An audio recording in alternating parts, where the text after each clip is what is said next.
제가 로마서 1장에 처음에 시작할 때 말씀드린 것이 1장 19절부터 오늘 읽은 3장 20절까지는 하나님이 우리의 인간의 어리석고 미련하고 죄됨을 밝히 이렇게 보여준다고 했어요. 그래서 오늘 말씀까지 오늘 하나님이 우리에게 말씀하시는 뭐냐면 의인은 없나니 하나도 없다예요.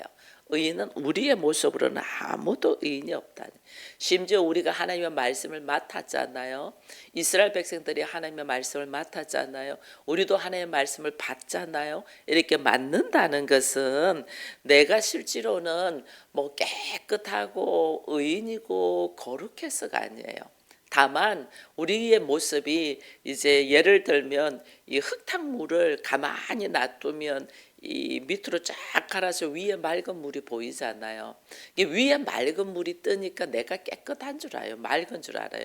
그렇지 않아요. 나라는 존재는 원래 하나님께서 이걸 한번 싹 휘저으면 그 흙탕물이 다 올라오죠. 진흙탕이라는 것을 나를 발견하는 거예요. 하나님은 내가 실제로는 진흙탕과 같은 존재인데 그 진흙탕과 같은 존재를 하나님의 전적인 은혜로 그걸 맑히 씻기시고 깨끗하게 하셔서 나로 하여금 죄가 없다, 깨끗하다, 의롭다라고 하나님이 인정해 주시는 거지 내가 원래 그런 존재는 아니에요. 나는 선악의 지식을 통해서 얼마나 하나님처럼 되려고 하고 내가 종교화 만드는지 몰라요. 근데 하나님은 내가 종교로 있으면 안 되잖아. 내가 그리스도와 연합되어 하나 되어 하나님의 나라를 누려야 되니까 나의 가지고 있는 상식과 지식과 경험들이 얼마나 헛되고 잘못되어 있는 것을 밝히 드러내는 거예요. 밝히. 그래서 성경은 우리가 성경을 알면 알수록 우리 권사님도 기도했지만은 알면 알수록 나의 어리석고 부족하고 미련한 것이 막 드러나요. 이 인간의 죄의 모습이 인간 본래 실체 존재가 어떤 건가를 하나님은 알아라는 거예요. 그걸 알아야만이 하나님의 은혜가 뭔 줄 알고 예수가 나의 구주 되시고 주인 되시고 왕 되심을 우리가 깨닫는 거예요. 그래서 나로 하여금 이 육체의 모습으로 사는 게 아니고 그걸 건너서 하나님으로부터 새로운 창조, 예수 그리스도부터 새로운 창조가 되는 하나님의 자녀가 되기를 원하거든요. 그래서 나라는 실체를 하나님의 밝히 드러낼 수 있는 자가 돼야 돼. 근데 우리는 자꾸 숨긴다니까. 밝히 드러내라니까. 밝히. 여러분 다윗을 하나 예를 들면요. 다윗이 사울이 다윗을 굉장히 죽이려고 하잖아요. 근데 다윗이 사울을 죽일 수 있는 기회가 2번이나 있어요. 죽여도 지도새도 모르게 죽일 수. 내 눈앞에 바로 있어. 동굴 안에 다윗이 있는 동굴 안에 사울이 볼일 보러 들어갔어. 무방비 상태에 있어. 죽일 수 있어. 근데 안 죽이고 그의 옷자락만 뺐잖아요. 그죠? 나를 죽이려고 그렇게 힘들게 하는 원수를 용서하고 그를 살린 사람이 다윗이거든요. 근데 그 다윗이 또 왕이 되었을 때는 환경이 좋아졌을 때는 어떻게 했어요? 자기를 위하여 이 이스라엘 백성을 위하여 철저히 전쟁에서 헌신하고 충성을 다하는 충신 우리아를 죽이잖아요. 이게 오늘 우리의 모습이라니까. 사람들 앞에 야 어떻게 그렇게 원수도 용서해주고 당신 정말 대단해 이 소리를 들을 수 있나 하면 한편으로 내 안에 우리아를 왜 죽여요? 내가 잘못한 나의 약점, 나의 실수, 그죠? 자기 안에 있던 욕망, 숨어 있던 죄가 드러나니까 그 드러나는 요소를 어떻게 제거버리잖아요.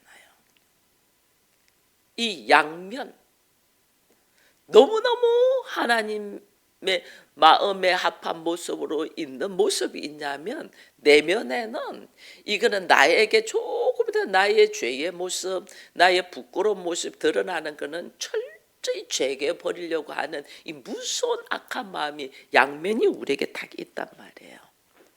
이게 선악의 지식을 알게 하는 열매를 딱 먹고 난 데부터는 우리는 나의 악한 모습을 숨길 뿐이지 내가 없는 게 아니에요.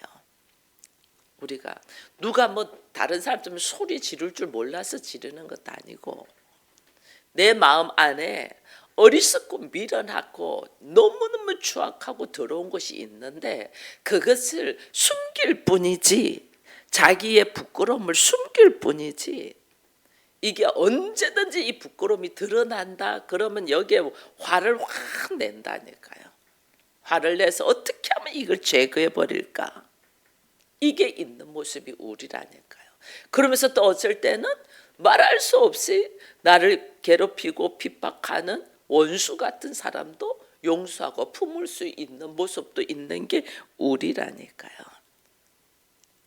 그러니까 사울을 용서하고 살려준 다윗이나 우리아를 냉정하게 죽이는 다윗이나 같은 사람이에요. 그 모습이 우리에게 다 있다니까요. 그 모습이. 그래서 지금 오늘 말씀하는 거예요. 여기에 우리는 나으냐? 결코 아니다. 유대인이나 헬라인이나 다 제 아래 있다. 이미 우리는 죄인이다. 의인은 없나니 하나도 없다고 하나님이 선포하셨다. 그러면서 뭐 깨닫는 것도 없고 쭉 내려오는 거예요. 여러분, 하나님은 이 다윗이 하나님이 부르신 하나님의 백성의 모형이잖아요. 그 모형의 대표제요. 그 대표를 통하여 다윗의 미련하고 어리석은 모습을 쫙 보여주는 것과 함께 다윗이 사울을 용서하는 또 아버지의 마음이 있는 걸 같이 딱 보여주는 거예요. 같이 보여주면서 우리는 그럴 수밖에 없고, 왜 다윗을 하나님이 올리냐 하면, 여러분 마태복음 1장에 가면 족보가 나옵니다. 다윗의 이 예수 그리스도의 계보가 나오죠. 아브라함과 다윗의 자손 예수 그리스도의 계보란, 이 마태복음은 제가 유대인에게 보내는 글이라고 했잖아요. 그러니까 다윗 왕이 유대인들에게는 최고거든요. 그래서 다윗의 자손 예수 그리스도의 계보를 해가지고 그게 이제랍니다. 아브라함 때부터 나중에 그 17절에 보면, 그 1장 17 마태복음 1장 17절에 보면 아브라함 때부터 다윗까지 14대요. 다윗부터 또 바벨론으로 포로로 잡혀가니까 14대고, 그 다음에 포로로 잡혀간 후로부터 그리스도까지 14대요. 이러면서 이야기를 쭉 하거든요. 이 사람들이 다윗만 막 이루고 있는 이때에 하나님은 이걸 왜 표시를 하냐면, 다윗이 14대고 14대 그 중에 한 거쳐가는 인물뿐이다는 거죠. 그 중에 거쳐가는 인물. 14대요, 14대요, 14대요 하면서 다윗은 그냥 그 14대에 거쳐가는 인물뿐이지 다윗이 최고가 아니라는 것을 지금 족보를 통해서 이야기해 주는 거예요. 오늘 우리가 오늘 하나님의 자녀가 되고 내가 말씀을 알아가고 내가 하나님의 은혜를 받고 걸어가는 나 역시도 뭐냐면 하나님의 나라와 하나님의 일하심에 있어서 나를 선택되어서 하나님께서 하나님의 나라의 선한 도구로 사용할 뿐이지, 내가 어떤 능력이 있고 내가 어떤 힘이 있고 내가 완전한 주인공이 아니라는 거예요. 우리는 축복의 통로야. 우리는 내가 축복의 근원이 아니고 축복의 통로야. 그게 다윗이고 다윗이 축복의 통로고, 그게 오늘 우리가 축복의 통로고, 그게 오늘 교회라는 이름을 가진 것이 축복의 통로라니까요. 이게 우리는 통로인데 내가 전부인 줄 알고 우리가 착각을 하는 거예요. 그게 오늘 우리가 얼마나 어리석은 죄악의 모습 속에 있는가를 말해주는 거예요. 그래서 하나님이 다윗도, 너희들이 그렇게 중요하게 생각하는 다윗 왕도 사실은 죄인의 한 사람에 불과하고 그 사람을 하나님이 불쌍히 여기셔서 그를 이끌으셨다. 그걸 이제 우리에게 이야기하는 거예요. 그걸 어떻게? 그리스도의 십자가 보혈로 하나님의 말씀으로 우리를 덮었기 때문에 오늘 우리가 있는 자지, 우리에게는 어떤 선한 모습이 하나도 없다는 거예요. 그래서 이야기를 하는 거예요. 여러분 사도행전에 보면 다윗을 이렇게 이야기합니다. 이새의 아들 다윗을 내가 만나니 그는 내 마음에 맞는 사람이다. 흔히 우리가 하면 다윗은 내 마음에 합한 사람이다. 내 마음에 맞는 사람이다. 내 마음에 합한 사람이다. 내 뜻을 다 이루었다. 이런 이야기를 하거든요. 내 마음에 합한 사람이다. 내 마음에 맞는 사람이다. 이 말은 뭐냐면 하나님의 마음을 따라 마음에 합하다. 마음이 맞다 이거잖아요. 하나님의 마음을 따라 산 자가 다윗이다 그 말이에요. 하나님이 아니에요. 하나님의 마음을 따라 산 자. 하나님의 마음에 합한 자. 우리 모두 마찬가지예요. 우리 모두 내가 하나님처럼 되는 게 아니고 하나님의 마음이 내 안에 들어와서 하나님의 마음을 따라 내가 사는 자예요.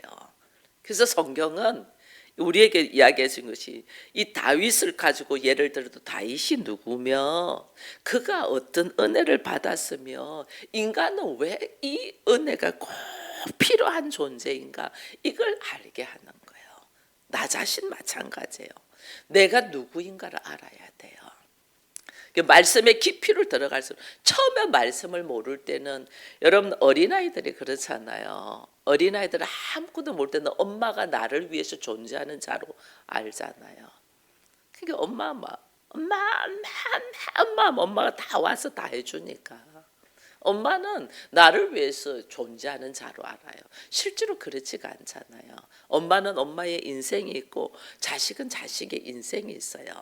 다만 이 아이가 스스로 아무것도 못하기 때문에 엄마만 부르면 엄마가 와서 다 보호하고 양육하고 돌봐주는 거지. 엄마는 내 밑에 내가 부르면 언제나 쫓아와야 될 자가 아니라니까요. 근데 우리는 어린아이일 때는 엄마는 그래야 되는 줄 알아요. 내가 부를 때 왜 엄마 없었어? 엄마 미워, 싫어 이렇게 한다니까요. 근데 그 아이가 성장하고 그 아이도 엄마가 되고 그 아이도 아빠가 되면 그게 아니라는 걸 알잖아요. 그게. 그죠? 우리 인생이 그렇다니까. 내가 누군가를 먼저 알아야 된다. 이 성경은 이런 말씀을 깊이 묵상을 하면 하나님은 내가 누구라는 존재, 어떤 존재인가를 밝히 깨닫게 하는 거예요. 나에게는 선한 모습이 하나도 없어요.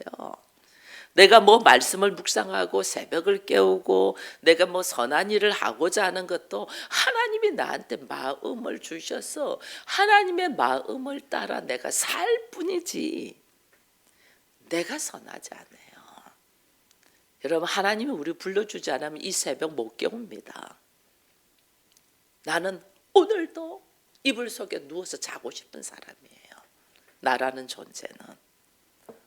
오늘도 먹고 놀고 쉬고 싶은 사람이지 이 새벽을 깨워서 일어날 수 있는 존재가 아니라니까요. 여러분 저는 이렇게 한 번씩 우리 장로님하고 이야기할 때 만약에 제가 목사가 아니었다면 당신 일산에서 강남까지 새벽기도 다니겠습니까? No, 못한다. 하나님이 우리에게 그런 위치를 준 거예요. 그래서 내가 하는 거예요. 나라는 사람이 괜찮은 사람이어서 그렇게 하는 게 아니에요. 하나님이 나에게 그 마음을 주시고 그렇게 살도록 만드신 거죠. 그러니까 하는 거예요. 여러분 하나님이 여러분들에게 은혜를 주셔서 여러분들의 권사의 직분, 성도의 직분을 줘서 이 새벽을 깨우면 기도해야 되겠다는 마음을 허락하셨기 때문에 그 마음을 따라서 산 자. 그것을 하나님은 내 마음에 합한 자다 이러는 거예요. 하나님 마음을 주는데도 우리 안 하잖아요. 우리 왜? 내 생각이 먼저 있기 때문에 그 하나님의 마음에 합한 자가 하나님의 마음을 따라 사는 자가 아니에요. 하나님이 계속 우리에게 마음을 주셔요. 주는데 우리가 이게 마음을 주신 마음에 순종으로 나가야 되는데 이게 우리가 순종하지 않는 거예요. 여러분 하나님이 우리를 이게 성화시켜 갑니다. 처음에는 우리를 부르셔서 의인이라고 하고 그 다음에 성숙되어 가게 하는 것이 성화거든요. 성화의 과정이 어떤 모습이냐면 하나님 나한테 마음을 주셨는데 주신 마음을 따라 사는 것, 순종하는 것이 성화예요.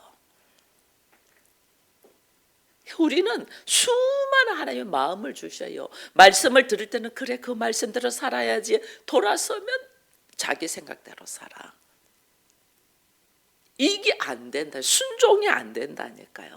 순종이 안 되는 건 아직은 내가 성화의 과정으로 들어가지 못하고 있다는 거예요. 그래서 우리는 철저히 예수 그리스도의 은혜로 통해서 십자가의 보혈 그 은혜를 통하여 그것만이 받아야만이 내가 그 하나님의 마음 안에 순종되어 가는 사람이 될 수 있는 거예요. 그래서 그거를 오늘 본문에서 이야기하는 거예요. 우리가 여러분 봐보세요. 11절 이후에 보면 깨닫는 자도 없고 하나님을 찾는 자도 없고 다 치우쳐 함께 무익하게 되고 선을 행하는 자도 없나니 하나도 없다. 그들의 목구멍은 열린 무덤이요 그 혀는 속임을 일삼으며 그 입술엔 독사의 독이 있다. 이게 뭐냐면요, 말은 번지르하게 잘해. 말은 기도는 아주 여기저기 말씀 갖다가 잘해. 근데 행동은 하지 않는다는 거예요. 순종하지 않는다. 삶은 이걸 지금 하나님이 뭐라고 하냐면 너희는 독사의 입술이다 그러는 거예요. 그 혀는 속임을 있었고 입술은 독사의 독이다. 그 입에는 저주와 악독이 가득하고 그 발은 피 흘리는데 빠르다. 이게 뭐냐면 결국은 죽음으로 간다. 이게 이제 뭐냐면요, 내 안에 예수가 들어와서 우린 전부 다 죽습니다. 전부 다 내가 뭐 열심히 뭐 바벨탑을 쌓고 뭐 성공하고 출세하고 이래 해도 결국은 다 파멸 죽음으로 갑니다. 근데 파멸 죽음으로 가지 않는 자가 누구냐면 우리가 예수 그리스도의 보혈을 받아들이고 아버지의 마음으로 살아가는 자. 이게 살아가는 자가 죽음으로 가지 않고 생명으로 가는 거거든요. 결국 우리는 다 이게 보면 말만 번지르하게 잘할 뿐이지 이게 우리들 안에는 죽음으로 달려간다는 거예요. 여러분 이제 여전도에 모여서 큐티 나눔할 때 나의 모습을 처절하게 봐야 돼요. 계속 중보기도 해달라고 해야 돼요. 내 모습이 정말 이거밖에 안 된. 우리 뭐 나는 뭐 말씀에 순종하고 싶은 나, 그런 말 좀 하지 말라고요. 그건 하나님이 주셔서 하는 거지 나는 그런 존재가 아니에요. 나는 철저하게 좀 더 놀자, 좀 더 자자, 좀 더 쉬자 하고 싶은 자지 내가 이렇게 열심을 내서 할 수 있는 자가 아니라니까요. 그런 처절한 나를 봐야 돼요. 그래야만이 내가 그리스도의 그 보혈의 은혜가 얼마나 소중하고 그 보혈의 은혜가 오늘날 하나님이 어떻게 나한테 허락하고 있냐, 그것이 그리스도의 영, 성령으로 허락하잖아요. 성령이 들어오기 전에 인간은요 짐승과 같아요. 여러분 짐승도 새끼 낳고 새끼 양육해요. 아주 순진함 큰 개인데 왜 골든 뭐 리트리버라나요? 그거 개는요 자기 새끼 양육하는 거 보면 사람 같아요. 주인이 자기 새끼 때리려고 하잖아요. 막 이렇게 뭐 물건을 찢고 해서 그러면요 다 보호해요. 자기 새끼 때리지 말래요. 때리지 말라고 딱 보호해요. 자기가 몸으로 딱 막아요. 막고 자기가 자기한테 하라고 해요. 막아요. 짐승도 새끼 귀한 줄 알아요. 짐승도 새끼를 낳았는데 주인이 다 못 키우잖아요. 그럼 다른들 다 입양하잖아요. 그러면 어미가 얼마나 그 새끼를 울면서 보냄에 대한 안타까움을 막 하는지 몰라요. 영이 없어요. 육신과 육체와 정신 혼으로만 사는 자들이에요.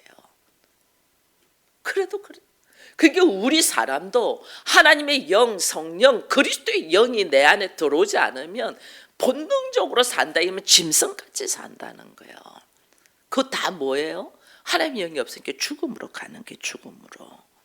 모든 인간은 죄와 허물로 통하여 죽음이다, 죽었다 이랬잖아요.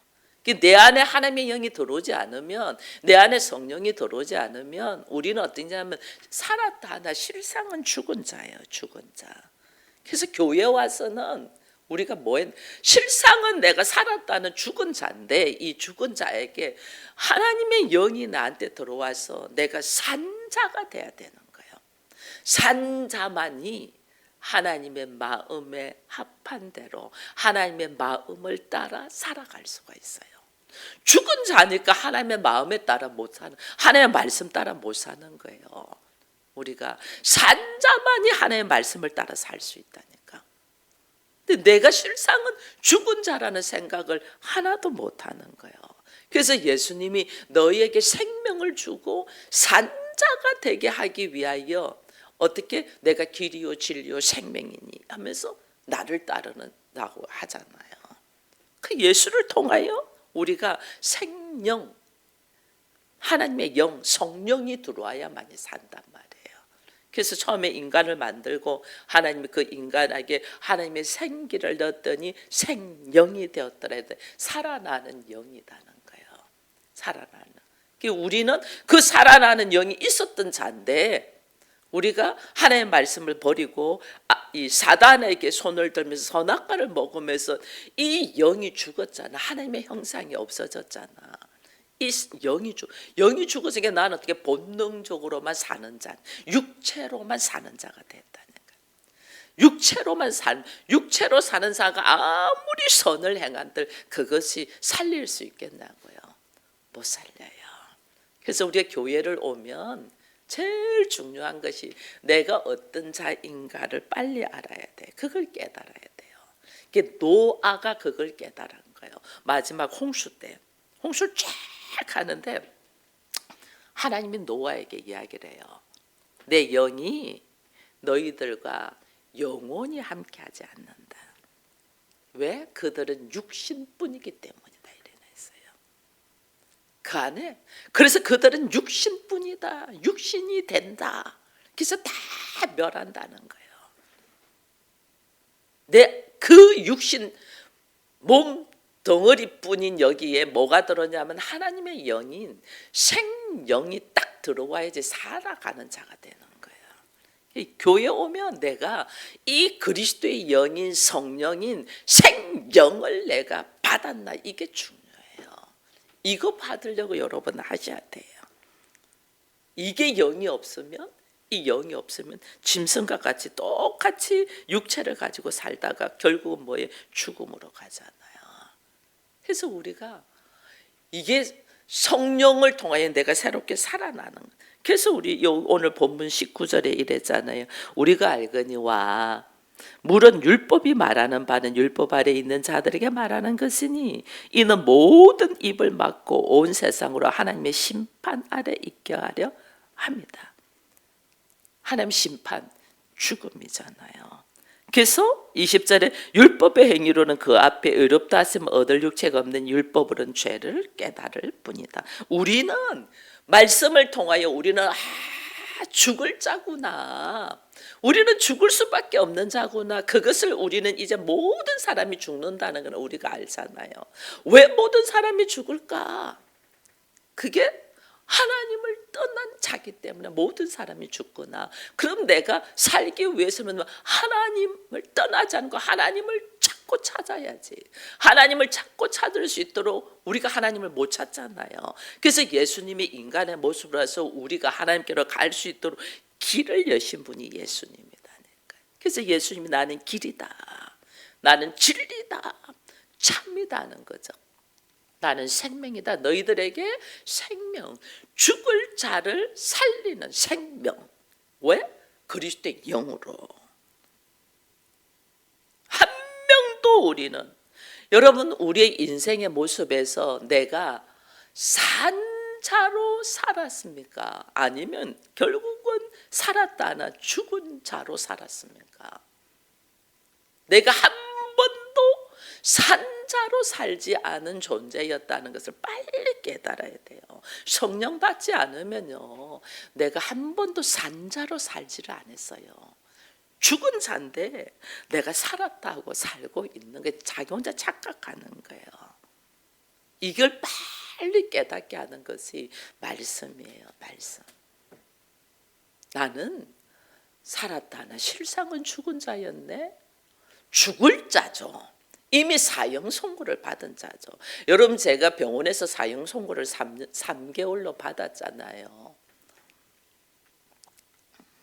사형 선고를 그렇게 딱 받고 나니까요, 내가 뭐 했냐면요, 나의 일상 하던 거 다 내려놨잖아요. 어떻게 하면 살 수 있냐고, 어떻게 하면 살 수 있을까 봐서 막 병원 의사들 찾아다니잖아요. 그러다가 결국은 내가 살 수 있는 길은 예수밖에 없다고 하나님 앞으로 왔잖아요. 그 지금 오늘 제가 있는 거예요. 여러분, 이게 하나의 우리에게 지금 이 시청각 교육으로 보여주는 거예요. 우리가 전부 다 죽을 자야. 사형 선고 받은 자야. 근데 사형 선고를 날짜를 정확하게 모를 뿐이야. 그럼 내가 죽을 자, 사형 선고 받은 자가 내가 이것을 살 길을 찾아야 되잖아요. 사형 선고 받은 자에게 소고기국 끓여주면 뭐 하겠냐고요. 근데 사형 선고 받은 자에게 그렇게 한다 하더라고요. 마지막 음식은 맛있게 먹고 가게 해준다 하더라고요. 그런들 뭐 하겠냐고요. 그죠? 죽은 자에게 곱게 화장해주면 뭐 하겠냐고요. 금방 썩을 건데. 이걸 살려야 되잖아. 우리가 하루에 밥을 먹습니다. 왜냐하면 살려고 먹잖아요. 그죠? 근데 그것이 실상 근본을 살리는 것이 아니고 잠시 죽음을 연장할 뿐이야. 실상 근본을 살려야지. 근본을, 하나님의 영이 없어서 내가 죽을 자로 사형 선고 받았다면 내가 하나님의 영을 찾아야 되잖아요. 그게 회복이에요. 그게 재창조예요. 그 하나님의 영이 그리스도의 영이고, 그것이 우리에게 예수님께서 십자가를 지시면서 우리에게 뭐래서요? 성령으로 오신다. 거룩한 영. 그게 그리스도의 영이 거룩한 영이에요. 그래서 예수님이 세상 끝날까지 내가 너희와 함께 하겠다. 성령으로 함께 하시는 거죠. 이 성경도 성령의 조명이 없으면 이 성경을 제대로 못 봐요. 자기의 입장과 상황과 이것을 보는 거지. 그래서 우리는 반드시 내가 여태까지 나는 산자로 살은 줄 알았는데 한 번도 내가 산자로 살지 못하고 죽을 자로 살았구나. 근데 내가 산자가 되기 위해서 해야 될 것이 뭐냐? 네가 죽을 자였다는 걸 깨닫게 하는 것이 율법이고 말씀이에요. 내가 어떤 존재라는 걸 깨닫게 하는 거예요. 내가 이런 사람이구나. 그래서 내가 예수가 왜 필요한가? 성령이 나에게 왜 반드시 오셔야 되는가를 이것을 말씀을 통해서 깨닫는 거예요. 그래서 그 예수, 그 성령, 그를 통해서 내가 어떻게 이제는 실상은 부요한 자, 산자로 살아야 되겠다. 그 사람이 살았다는 것이 증거가 뭐냐면 순종이에요. 이 사람이 살았다는, 다윗이 내 마음에 합한 자다, 다윗이 내 마음에 맞는 자다, 이 말은 다윗이 내 마음을 따라서 살은 자다, 이 말이에요. 이게 뭐냐면 순종이. 그래서 성경에 순종이 제사보다 낫다고 하는 거예요. 왜? 내가 살았다는 증거야. 내가 살아있다는 증거는 순종하는 자예요. 그 살아있는 자를 통하여 하나님은 역사하지, 죽을 자를 통하여 역사하지 않아요. 여러분, 우리가 사형 선고 받은 자에게 우리가 뭘 바라겠어요? 아무것도 안 바라죠. 그죠? 살아있는 자에게 바라죠. 하나님은 누구에게 하나님의 일하심의 역사는 산 자에게 있다니까. 오늘 나의 모습은 처절할 정도로 로마서 3장 20절까지 나는 죽을 자야. 죄인이라 죽을 자야. 이걸 지금 깨닫게 하는 거예요. 그런 내가 하나님 앞에 산자로 가기 위해서 내 모습을 어떻게 하니, 이게 이제 내일부터 할 거예요. 그동안에 철저하게 나라는 존재가 나는 죽을 자였구나. 아니, 죽은 자인데 내가 살았다고 착각하고 사는 사람이구나라는 걸 빨리 깨닫고, 이게 빨리 깨달아질수록 내가 누구를 의지해요? 예수를 의지하고 성령을 간구하고 하나님의 마음에 합한 자로 순종의 모습으로 걸어가는 거예요. 이 순종의 모습으로 살아있는 자로 우리가 살아가기를 축원드립니다.